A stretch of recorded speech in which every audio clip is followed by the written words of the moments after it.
Hello guys, if you need to download your Lloyds bank statement for taxes, budgeting or proof of income, this video is for you. Whether you're using the mobile app or desktop, here's how to do it step by step. So guys, you can see we have this information on the official website as well, but the steps are as follows.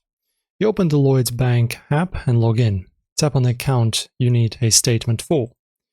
After that, select statement or statements. From the menu, choose the statement period you want. As you can see, we can choose the date and also a year. After that, tap download to save the PDF to your device. So guys, this is gonna look something like this. As you can see, download data export. So if you want to print it, you can open the PDF and select your device print option. And that's pretty much it. You've successfully downloaded your Lloyds bank statement. For more banking tips, guys, and tutorials, subscribe and stay tuned. We'll see you very soon.